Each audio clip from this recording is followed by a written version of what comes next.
Alright, I'm heading up to Gloucester to finish the work that we're doing with Drifta. So this is the last bit, the biggest bit of preparing for the big trip. And we've been waiting. We put in the order to get this done like nearly 6 months ago. It's just all of these companies are so flat chat. We went up in November to go plan out the fit out internally. And we kind of planned out what the internal fit out's going to look like. So we have a massive fridge. It's like 75 litres, dual zone fridge freezer. So we needed to work around how do we fit that in, because it is much bigger than what most people typically have. We had to incorporate 2 desks inside that have slide out kind of laptop, basically tabletops. We wanted to make sure that we had ample storage for us and the pump stuff and all of our recovery gear. And it's keeping in mind that we're going to be on the road for a year. So there's a lot of stuff that we need to take. And we went up there, we caught up with the guys, we mapped it all out. And now we're going to be, I'm going to be up there by myself this time. Anna's taking care of the dogs, and lucky it's just me because Dobby and Otis just had an operation. Poor Dobby had cancer in his shoulder, so he's in recovery. The operation went really well. Now we're just waiting for the pathology reports just to make sure that it's all been taken out, fingers crossed. So I've got to drop off the Troopy with Drifta tomorrow at 7 AM. I need to leave it there for a week until Friday, and then it should all be done. And fingers crossed, it's everything that we were expecting. We did a fit out with Drifta in the FJ, and they did a phenomenal job. This is more customized, so I'm hoping that we got all of our specifications and all of the things that we were kind of planning in our head. I'm hoping that it all comes out in the wash and it's all the way that we expected. No surprises. So I'm looking forward to that. And then the last thing we need to do is just finish the electrical system and a few other little bits and pieces. And then we need to clear our house and sell all of our crap, and then we're good to go.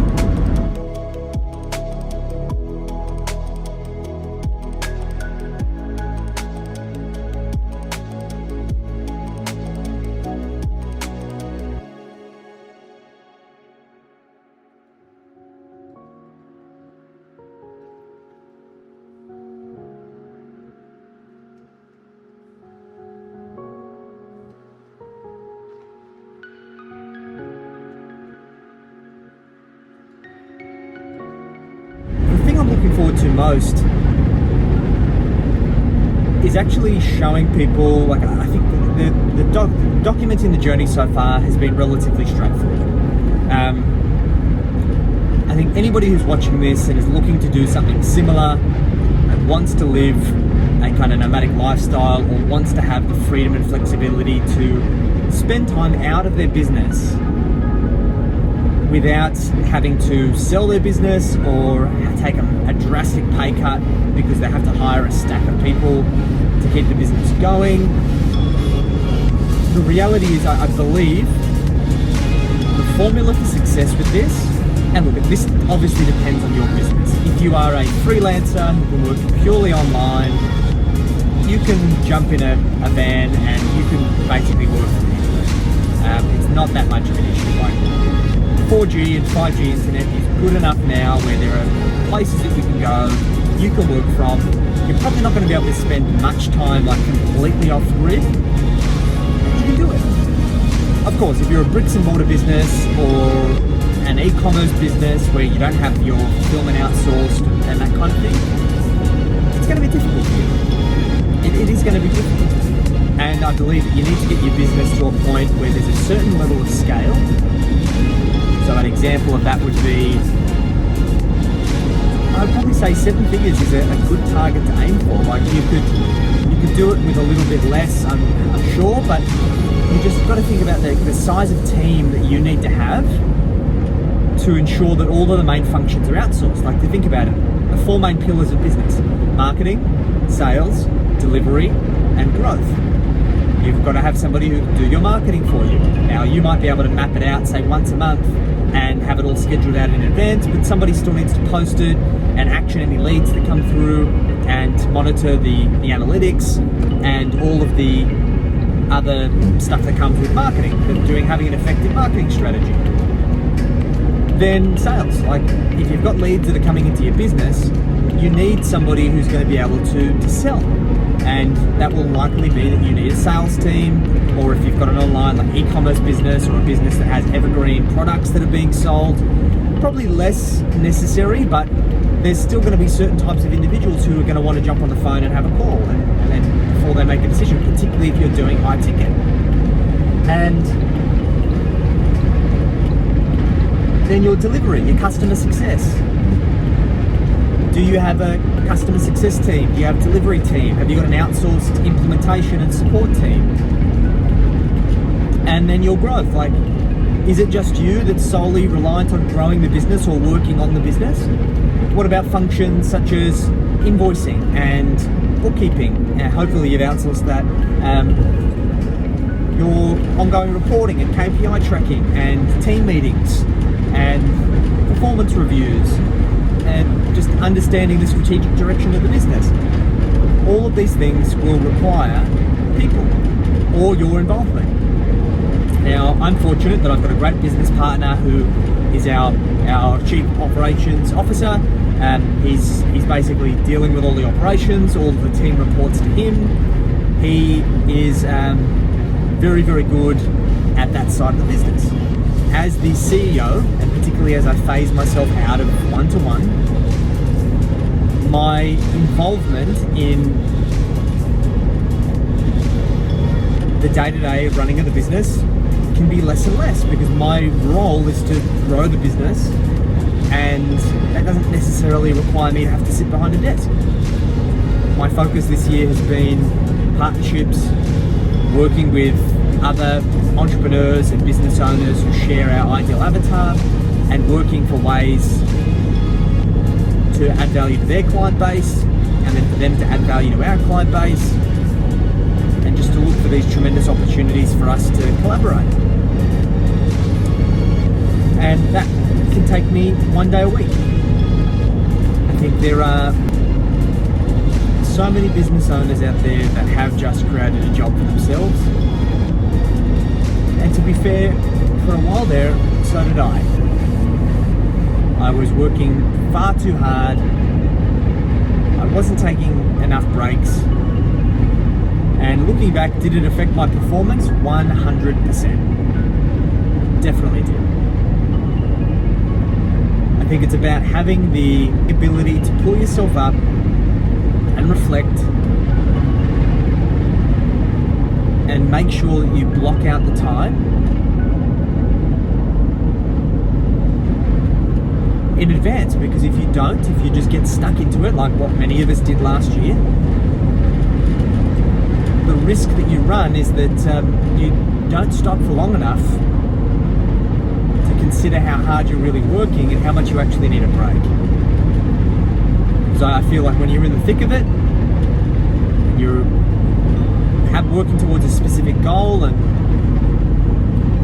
you're trying to scale a business, I think the idea of stopping to take breaks, unless it's already been planned out, it's far too easy to just let it slip your mind, or if it does come up, to say, I'm too busy to do that, I'm going to do that next quarter, or I'm going to do that next year, or whatever the excuse might be. And I think 2020 was obviously a weird year, because it was even easier to say, well, because of COVID, I'm not going to take time out, because what am I going to do? I'm just going to sit around at home anyway. But now's the year to start making up for it, because we do have more flexibility. Yeah, there's probably going to be more lockdowns. Yeah, there's going to be times where we can't travel out of the state. There's so many great experiences that you can go and have with you and your family and the people that you care about to recharge the batteries and actually take the time to plan out of your business. So make sure you take it. Alright, g'day guys. We are at Drifta HQ and it's crazy here as always. We're here to drop off the Troopy to get the internal fit out done. So I'm just going to try and sort myself out here without spilling my coffee. There we go, it's lucky. So all of the back is cleared out. We've got this big fridge, and in 5 days this is all going to be finished and ready to go. So let's go chat to the guys and get it booked in and have a chat.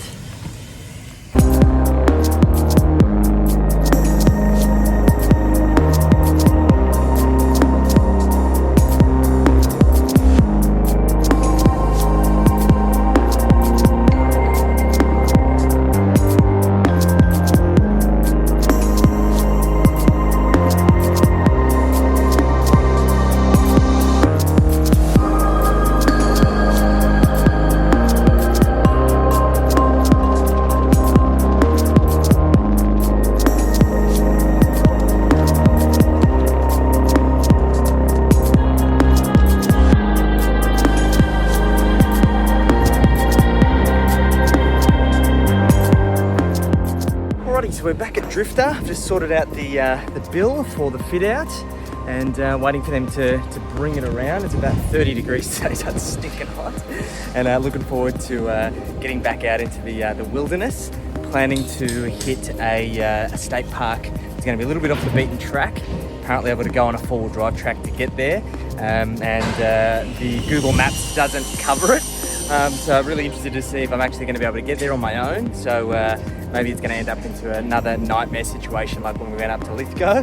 But we'll see how we go. I'll keep you guys posted. So there was 3 Troopies here today getting their fit outs, which is awesome. One person or one couple were actually hitting the road for a year, which is pretty cool. They were going the opposite way to us as they're chasing waves. So super pumped to see more Troopies and people doing the big lap. It's pretty exciting. I'm a little bit nervous because all of this planning has kind of like come up to this point. And I'm hoping that everything that we were expecting to be done in this fit out is done the way that we expected it to be done. So a little bit nerve-wracking, but I'm sure it's going to all work out awesome. All right, here we go. So basically you've got your dropping panels in the middle here. Beautiful. So they pop out there, so you've got your walkway straight up the middle there. Plenty of drawers here, so these 2 here are just drop down doors, plenty of storage space in there, more storage space in the bottom there as well. 6 little drawers up the top there, push buttons as well, so they slide out there, so you've got plenty of storage there. 2 pull out tables there, so basically you can give you 2 benches while you're sitting inside there. Over here we've got that storage drawer, so that basically slides all the way out. Beautiful. Comes out to there. Spring bolt up the back there, so that just stops that drawer coming all the way out when you open it. Yep. That comes down, locks in there, so you can pull the drawers all the way out if you need to. Insert drawer on the top there, so just handy for all those little bits and pieces and whatever. You have got a divider in there as well. Perfect. So basically just screw that in wherever you want, just to separate whatever you're going to chuck in your drawers. Keys there as well, so you can off the drawer there as well. Screws in there to screw that divider in. Pull out table at the bottom, so you can pull that out. You can use this bench sitting in there like that. That comes all the way out. Ball bearing catch on the back there, so when you push a table in, it's just going to clip in and lock the table into place. So it's not going to come out and smack you the door when you're driving.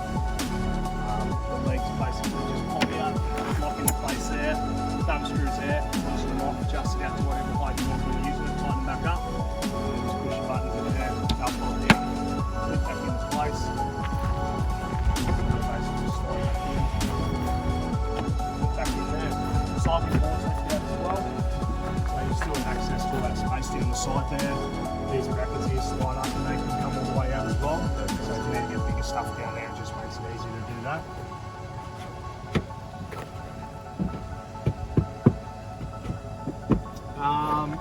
fridge up the back there, so it's in its own box there. Beautiful. Underneath the fridge is where your batteries are and the rest of your electrics there. And then you've got 2 hatch boxes just up behind the seats there with lift out lids, little finger holes in those. Just put your finger in there, lift the lid out. Beautiful. The inverter is mounted onto the back of the unit there, so just behind the passenger side seat there. Awesome.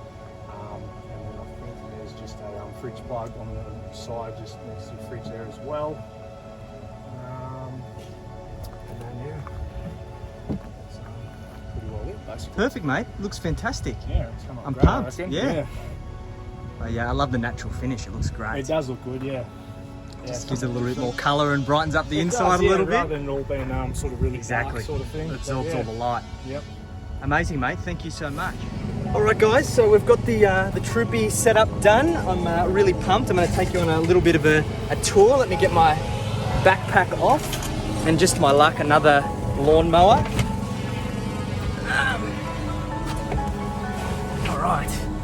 We've got the lacquer tops here, which is great. So we're going to have our tables here, but if we've got a bit of a booster, I think this will be much better. So yeah, we've got all of our drawers here. This is so cool. These things come out so we can make a walkway, or we can turn this into a bed. I think what's going to be really important is to make these cushions thick enough that we have this at the right bench space, because I think it is a little bit high. See, the roof needs to be popped, but it is a little bit high, so that's going to be something we're just going to navigate. It's not a problem, that's fine. Bench tops are really nice though. We've got the fridge here, the Snowmaster fridge, which is awesome. We're going to put some Velcro or something for us to kind of hold that open. So that we've got dual zone fridge, which is great. So one will be fridge, the other one will be a small freezer. Anna's going to want ice cream for sure. We've got these little hatches that we can just pull open to put kind of stuff in, and wow, it looks so good. So I better call Anna, otherwise she's going to lose her mind because she's waiting to see this. So Alright guys, we're in the Troopy. I've just packed up. I realised I have like literally none of my camping gear, which is a little bit going to be a little bit interesting. I've just got the bare essentials. I've got a little gas canister. I've got some kind of food and essentials. I'm just going to rough it. I'm heading to a spot that I've never been before that requires me to go on a full drive track, and it's supposed to rain this weekend. So I might get stuck and die. But we're soon going to find out. So I'm going to hit the road, and we're going to have a chat. I've got fuel. I should be fine. I'm not going to die. Famous last words. I've got water, plenty of water, 10 litres of water. I've got food. I've got a fridge that I've kind of rigged to work. Everything's going to be fine. This is really exciting. This is my first trip completely alone. I did a trip by myself in the FJ when Anna was in Brazil, but I was obviously with the dogs. And that was fun. However, we didn't go like deep into the bush. We went and we stayed on U camps, and it was like a pretty big farm that we stayed on. So that was like not too wild. This is going to be a little bit wilder, I think.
So we're heading up to Barrington Tops. I had to pull over and download some movies and stuff to keep myself entertained.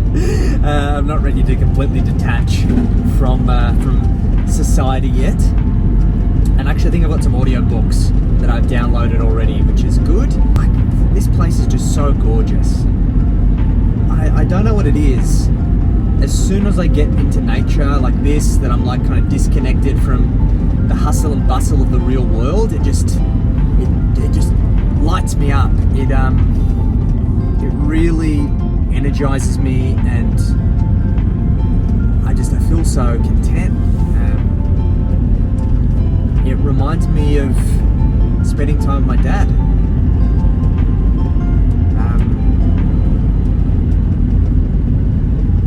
We went camping quite a lot. We always used to like to do adventure stuff, and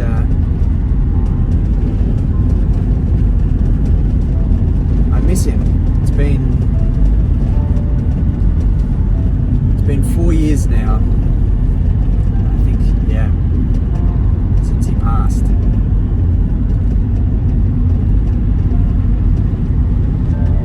It's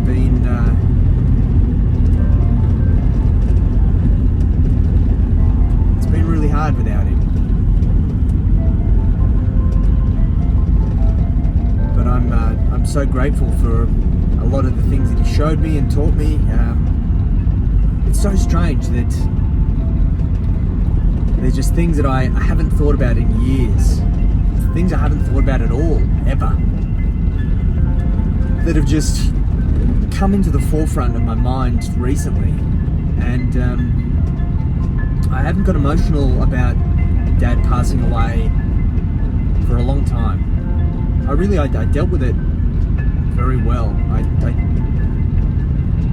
I knew that he wouldn't want me to be sad and depressed about it all and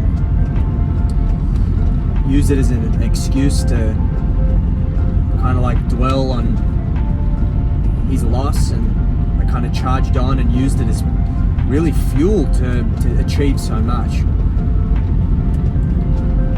But I'm so grateful that he taught me so much, and he was able to share so many amazing things with me. And it was just a blessing to have him as long as I did. But just recently there's been a few instances where it's like hit me like a ton of bricks. I think he'd be very proud of what I've achieved, what Anna and I have achieved, what we've achieved together. I know that the most valuable lesson that he taught me was the fact that we're not going to be here forever. Like, nothing is certain. And like 66 years old, like, it's still so young.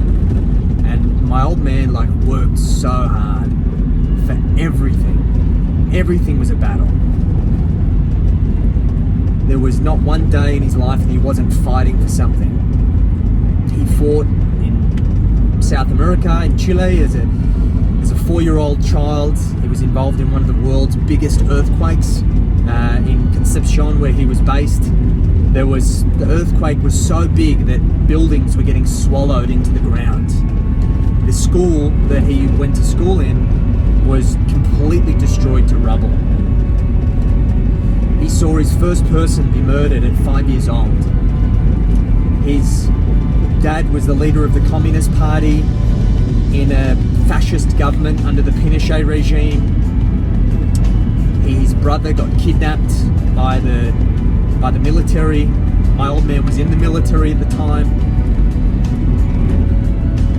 They tried to force him into this coup, and my old man fled to Australia as a political refugee,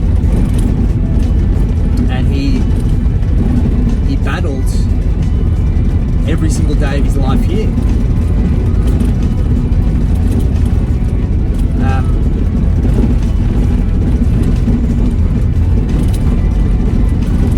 He worked so hard. Like, he was was a fighter for everything. And there was good parts of that and there was bad parts of that.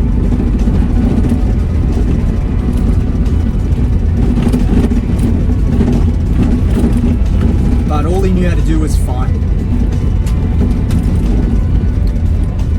He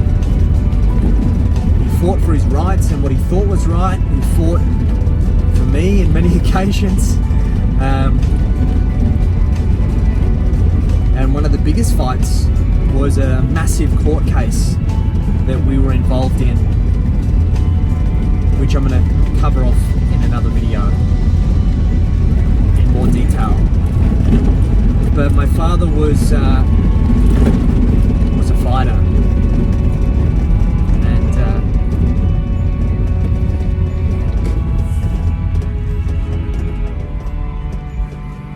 I'm grateful. I'm just getting out of the car to show you guys this amazing view. Give me 1 second. I'm just pulling over here because this is so cool. So we're in Barrington Tops, or I'm in Barrington Tops. I keep saying we, I'm by myself. And wait till you see this. Wow, look at that. That is so cool. And the lifestyle business tourer.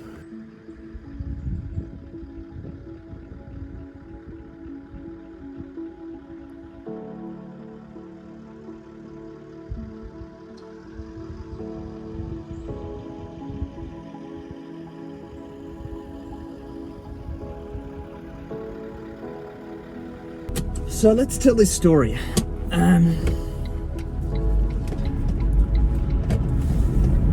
This is a difficult story to tell. I haven't told it to many people. But I want to use this platform to create awareness, and I try to be as truthful as I possibly can through all of my experiences. And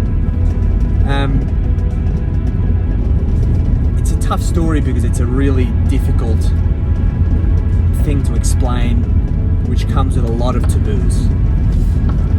So I'm going to tell you this story. My father, from when I was a kid, he had a really close relationship with his family. I'm not going to name them. And this family, there was 3 brothers and a sister, and they were my dad's best friends. And they had kids that were similar to my age, and as long as I can remember, I used to call these people uncle and auntie, and I used to call these kids like cousins. Literally, we would hang out every weekend. We were like family. And as we grew up together, we went camping together, we shared everything together. We were like best friends. And my old man got into a relationship with the sister. They were together for quite a long while. She was a really nice lady, so I thought, and I really liked her. We got along extremely well, and they were together for like 10 years. And for some reason, and I don't want to get into the details of exactly what happened, but my old man had a falling out with them because one of the brothers was getting involved in some pretty dodgy stuff, and my dad didn't want to be associated with them whilst they were doing these things. These are just things that my dad, as a man of principle, didn't agree with. Now, I can't confirm or deny whether these allegations against this particular brother were true, but my dad wanted to distance himself from them, and he didn't want me to be associated with a family that was getting involved in these kinds of things. So we cut them off. Dad cut them off, and I was devastated because I really wanted to keep friends with the boys, and it was a tough situation. So we fast forward, and it was a few years later. I was in the beginning of year 8. I was about 13 or 14, and Dad was at work. And at this point in time, he was working as a consultant at the refinery. I was going to school at Wollongong at a school called Holy Spirit, and I was in a classroom. It was early morning, So all of a sudden, one of the coordinators comes up to my room with a police officer, and they called over the loudspeaker and asked me to go down to the school office. And then there was a coordinator that met me on the way, and there was a guy in a suit, and I automatically knew he was a detective. And they called me down to the office, and they said, "Hey, something's happened to your dad at work. You've got to come with us." I'm like, "Okay, this is weird. I hope he's okay." I was freaking out.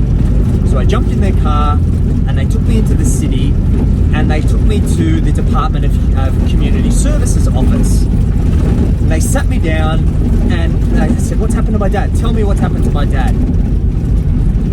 And they go, "Look, there's been some allegations that have been made against your dad that are very serious." And I go, "What's happened? Is he okay?" And they go, "Yeah, he's fine. Don't worry, but we need to ask you some questions. So, is there any reason, like, you would know that anyone would have anything against your dad? Is there any situation that your dad's got himself into? Do you hang around with any kids?" And I said, like, "No, like, what's going on?" So they then tell me that someone has made allegations against my dad that he has molested kids, including myself. And I go, "Who is it?" And they told me this family's name. And I go, "Oh my God, okay." So the subsequent time, they've called my dad and told my dad the same thing, that something had happened to me, and that he needs to go with them to the police station. And they basically did it to try and get my dad to go with them from work.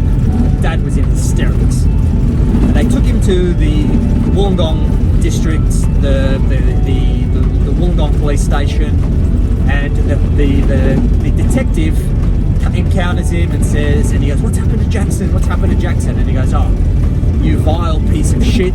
I fucking eat people like you for breakfast. I'm going to destroy you, you fucking child molesting," so on and so forth.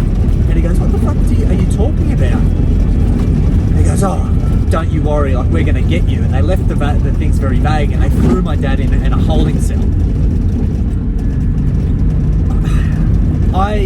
They called my mum. My mum was living in Sydney at the time. My mum come down to Wollongong to get me. I remember going up to my mum's house, and I spoke to my dad on the phone, and then there was a hearing the next day, and then I remember going to Wollongong District Court, and I'm like trying to stay strong, and then as soon as my dad walked out in like covered in muck because he'd been working at the refinery all day, like he was dirty, and like I fucking broke into tears.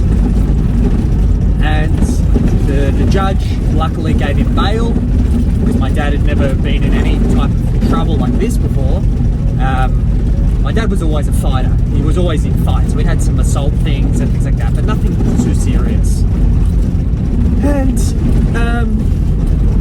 they gave him bail and they let him go.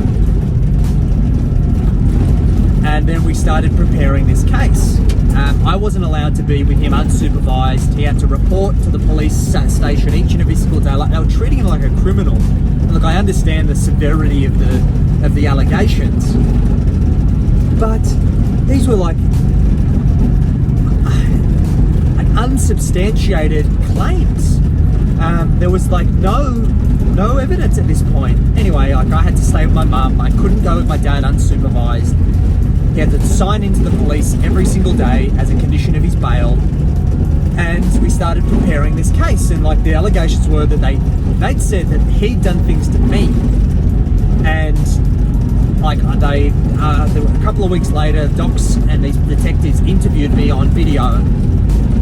And then they'd ask me all of these questions, and I immediately basically said, look, like, there's absolutely no way in hell that my dad's done anything to me, ever. I love my dad. My dad's the best. There was absolutely been no circumstance. There was like no slither of a doubt. They had child psychologists there and everything, and they immediately threw that out. So they dismissed the charges. They didn't even go to trial. And then we started building this case for 3 years. And my dad was lucky enough to get a grant from the government to get free legal representation, because we weren't wealthy. Like, we didn't have the money to fight this case.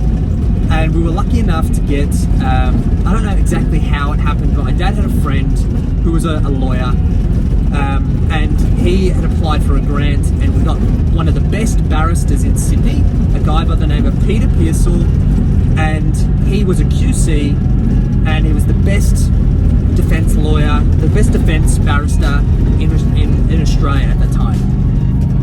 And I remember going to Peter's office in the city, to his chambers. He basically said to Dad, he goes, look, I only defend people that I am 100% confident that they are innocent. So he grilled me, he grilled Dad, and he believed us. And he goes, okay, I'm going to represent you. We're going to build this case. We're going to do everything in our power to get you off this thing. There was a whole barrage of allegations that there was situations where the boys would stay at our house, and then they said that there were times where my dad was like holding them under his arm and like doing things to them while holding them. It just makes no sense. And then there was a situation where we went camping one year, and then allegedly Dad went into the shower blocks and did things to them whilst they were in the showers, and we all went to the showers together, and I was the responsible kid. There was one of the brothers that was older than me, but he was a lunatic, so I would always have the key. So I would let everyone into the bathrooms, I would let everyone out, and under no circumstances was my dad ever in there when we were in there. So like systematically, I was the only witness as my dad's defense. A 14-year-old kid, and all the way up till I was about 16, 17, because this took 3 years. We did 3 separate trials for each of the 3 kids, and I was systematically put on the stand and grilled by the prosecutor, and they tried absolutely everything that they possibly could to make me crumble and to get me to trip up, because that was their only way of proving my dad guilty. And they tried everything, and this prosecutor was ruthless, absolutely ruthless. Apparently he had a 95% conviction rate. He was 100% confident that he was going to convict my dad. And I made a commitment that I was going to keep my dad out of jail, because he was innocent. He loved those kids as if they were his own kids. We never did anything but try and do our best for those kids, and I had absolutely no idea why they would go to such length to prepare these kids, and they prepared these kids so well. Like, their stories were almost perfect. And of course, like, if they were real, they would have won 100%. But there were flaws in their story, and I've always had a phenomenal memory, always, like a picture perfect memory. I remember everything, smallest details for everything. And I remember one of my tasks preparing for this trial was to write basically a series of events of basically all of their statements, to basically go through systematically and correct them, all of the issues. And I had to memorize them, and I remember every single day practicing, making sure that I remembered every little detail that could prove my dad's innocence. And every single one of those trials, I got thrown out of court. Every single one. There was something like 30 or 40 charges. We got every single one dismissed, and after 3 years, 3 trials, countless 6 hours of preparation, I got my dad off. And from there, my dad was never the same. He never had any friends. He never was around any kids. He got remarried during that process, and he did have another child, but my little sister Zoe, they were never close, unfortunately. Here's the thing, like, when there's allegations like this made against you, there's taboos that come with it. At the time when it first happened, we had no idea whether it was going to hit the papers. Like, I dropped out, they took me out of that school, they moved me to Sydney, they moved me to a new school because we had no idea what was going to happen. Luckily, there was nothing in the papers about it. And I think one of the reasons why was that there was a cult, and they were actually at the same court, going through trial at the same time that Dad was. And I think for that reason, that kind of took all of the tabloids. So that was very lucky.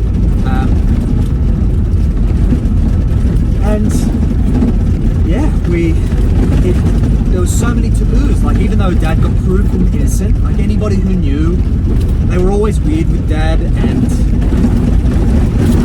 just nothing's the same. Like, that kind of situation destroys a human. And look, I understand, like, there's terrible people in this world that do horrible, horrible things, and they deserve to be persecuted, and I understand that the law is set up in a way where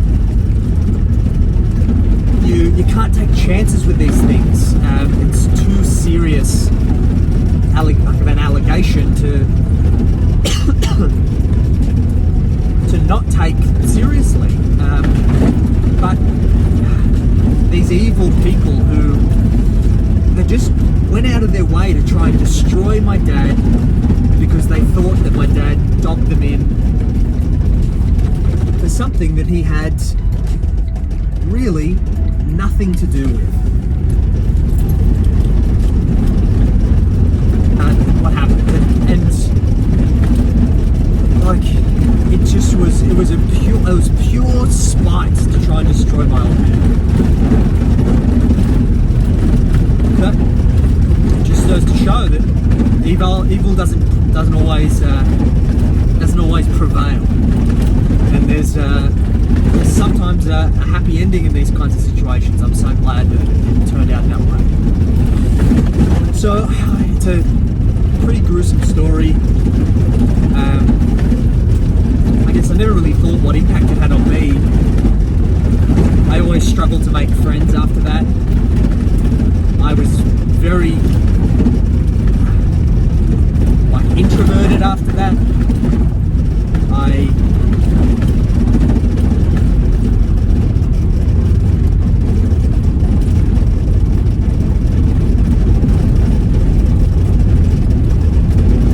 Definitely took its toll. One of the reasons why I don't want to have kids. It really is one of the reasons. Look, as I was younger, I never wanted to have kids until I was older. But particularly after that situation, I just lost the desire of having children. Many reasons like that. I never wanted to have a child that would have to go through a situation like that. I'd never want to see my child be in pain or suffer, or even just the situations that I put my dad through as a kid. I was a shit. I was a little shit. And I worried my dad to absolute death on so many occasions. And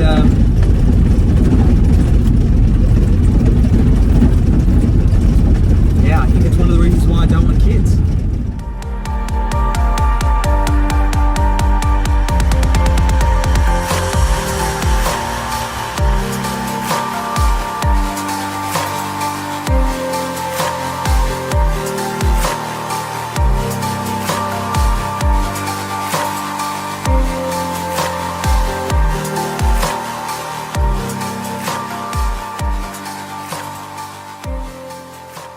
All right, I'm gonna go for a wander, see if I can find this spot. So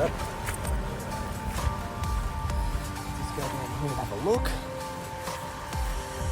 think if I can come down here, it's meant to rain. I'm not sure if I'm gonna get stuck. But let's just go have a look down here. Oh, gorgeous! Look at this. Wow. Look at that. How good is that? It's phenomenal. Look at it on this side. It's got a beautiful running creek. I'm going to be game and go for a swim tomorrow. It's going to be freezing. Interesting to see if there's any fish. I didn't bring my my fishing pole. I think I'm going to park right here.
Dark.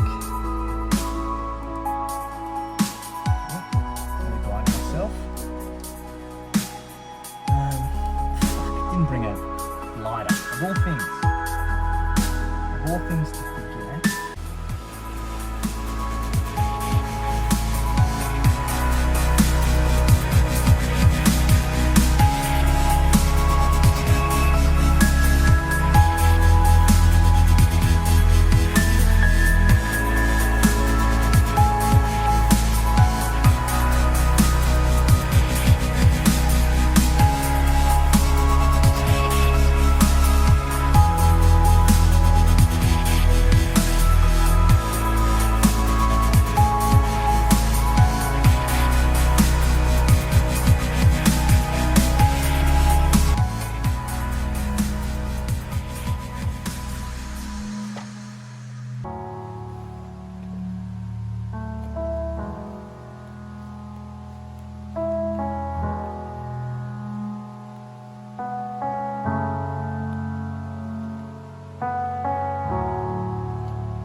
Okay, we're going to try and make some dinner here using the cigarette lighter. It's worth a try. So I kind of expect I need to I'm not sure how I'm going to do this. So I expect I'm going to need to do a couple of things. So let's plan this out. This is my strategy for fire. Strategy number one is going to be, I'm going to get some toilet paper. Get it right now. Okay. Toilet paper. I'm going to turn the car on. I'm going to light the cigarette lighter.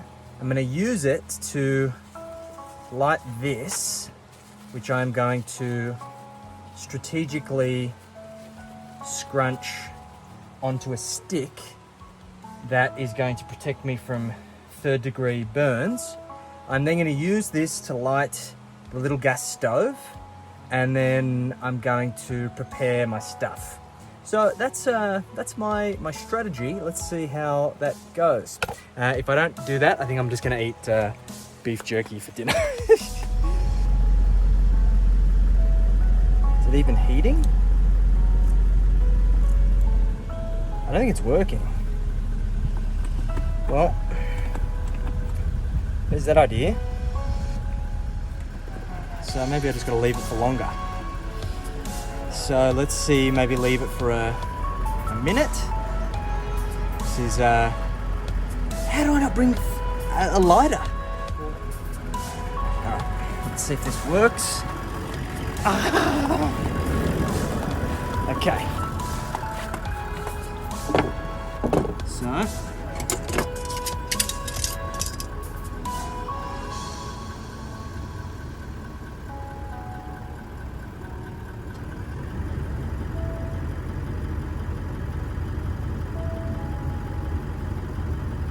didn't work.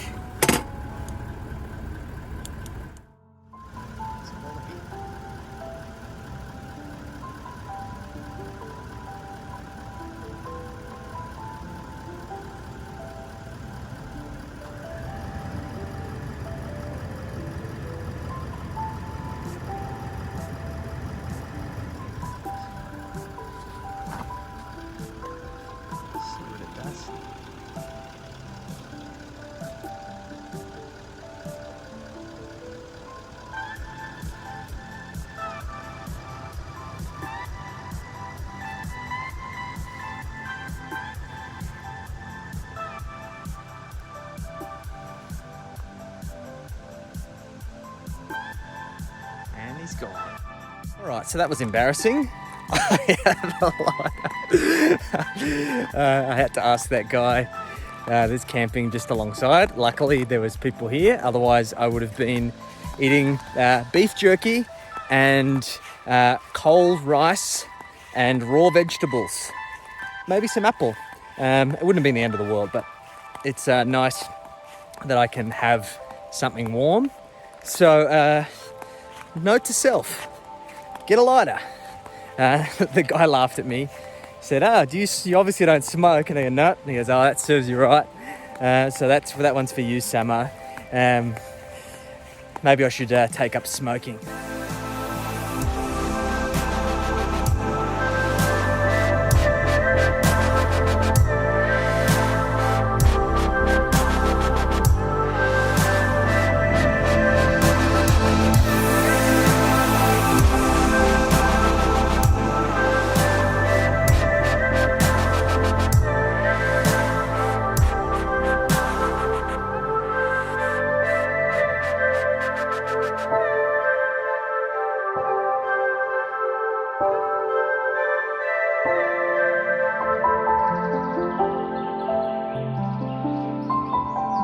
Dinner is served. It's not the world's best. I made best do with what I had, but it's not too bad.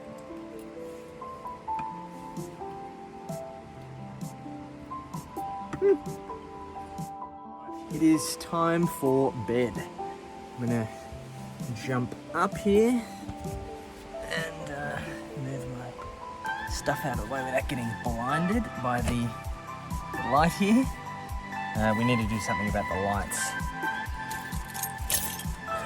Get this out of the way.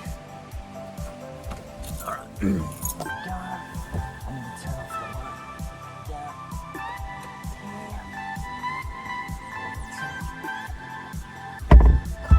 guys, and we are ready for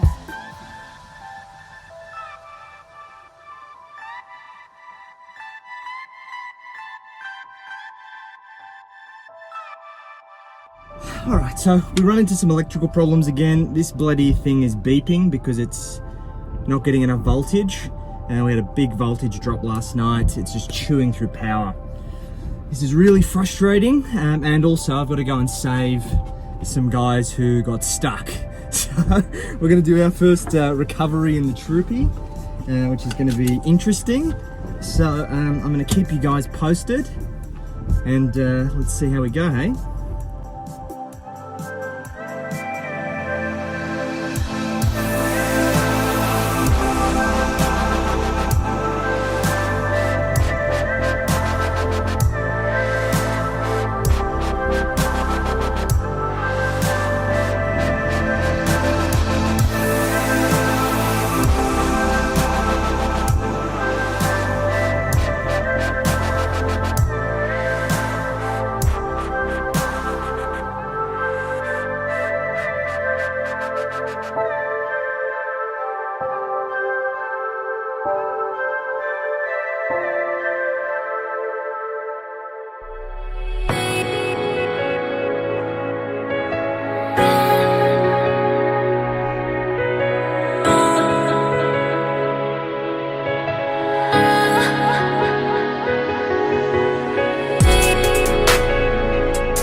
was a bit of excitement.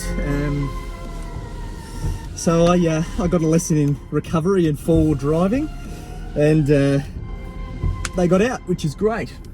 I'm pumped for that. So yeah, looking forward to getting out of here. Oh, this has been a bit of fun.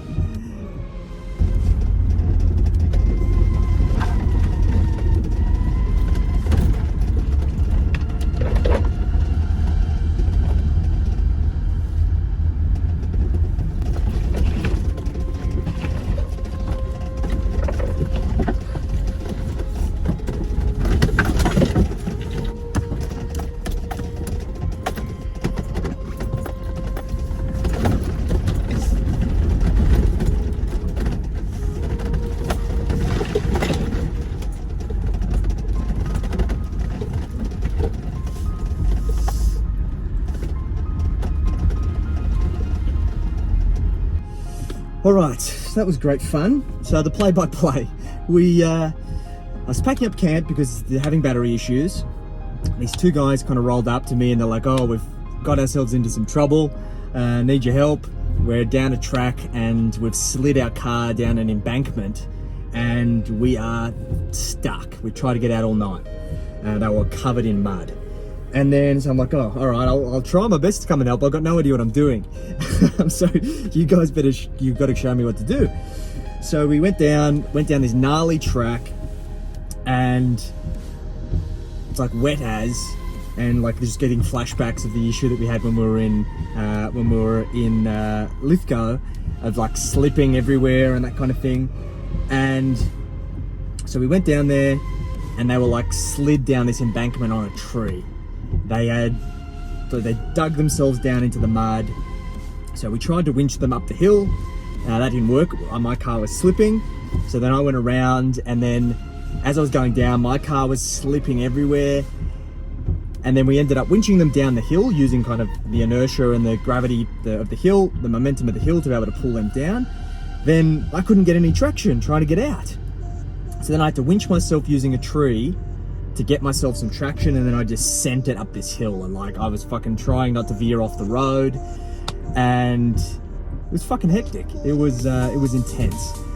So we managed to get out safe and sound. However, I'm still having electrical issues. So looking at this, voltage is 10.8, which is less than ideal. I don't know why it's so low voltage. I'm looking at my thingy now, my battery monitor, and yeah, it's saying 10 volts, 10.85 volts, even though